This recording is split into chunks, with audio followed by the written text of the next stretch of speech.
മൂന്നാർ ടൗണിൽ തിരക്കുള്ള സമയത്ത് നടുറോഡിൽ ഇരുചക്ര വാഹനത്തിൽ യുവാക്കളുടെ അഭ്യാസ പ്രകടനം. ഇരുചക്ര വാഹനം നടുറോഡിൽ വട്ടം കറക്കിയായിരുന്നു യുവാക്കൾ അഭ്യാസ പ്രകടനം നടത്തിയത്. യുവാക്കളിൽ ഒരാളെ പോലീസ് കസ്റ്റഡിയിലെടുത്തു, മറ്റൊരാൾ രക്ഷപ്പെട്ടു. ഇരുചക്ര വാഹനവും പോലീസ് പിടിച്ചെടുത്തു. മൂന്നാർ ടൗൺ ജുമാ മസ്ജിദ് പരിസരത്തായിരുന്നു തിരക്കുള്ള സമയം രണ്ട് യുവാക്കൾ ഇരുചക്ര വാഹനത്തിൽ അഭ്യാസ പ്രകടനവുമായി എത്തിയത്. ബൈക്കിലെത്തിയ ഇവർ വാഹനം നടുറോഡിൽ വട്ടം ചുറ്റിച്ച് അഭ്യാസ പ്രകടനം നടത്തി. ഈ സമയം റോഡിലൂടെ ഇരു ദിശകളിലേക്കും മറ്റു വാഹനങ്ങൾ പോകുന്നുണ്ടായിരുന്നു. യുവാക്കളുടെ അഭ്യാസ പ്രകടനം ശ്രദ്ധയിൽപ്പെട്ടതോടെ ടൗണിലുണ്ടായിരുന്നവർ വിഷയത്തിൽ ഇടപെട്ടു. രക്ഷപ്പെടാൻ ശ്രമിച്ച യുവാക്കളിൽ ഒരാളെ തടഞ്ഞു നിർത്തി പോലീസിൽ ഏൽപ്പിച്ചു. ഒരു യുവാവ് സ്ഥലത്തു നിന്നും രക്ഷപ്പെട്ടു. കസ്റ്റഡിയിലെടുത്ത യുവാവിനെതിരെ പോലീസ് കേസ് രജിസ്റ്റർ ചെയ്തു.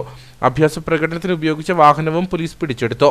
ഇത് പോലീസ് കോടതിയിൽ ഹാജരാക്കി. തിരക്കുള്ള സമയമായിരുന്നുവെങ്കിലും അഭ്യാസ പ്രകടനം നടത്തിയ യുവാക്കളുടെ വാഹനം മറ്റു വാഹനങ്ങളിൽ ഇടിക്കാതിരുന്നത് ആശ്വാസമായി.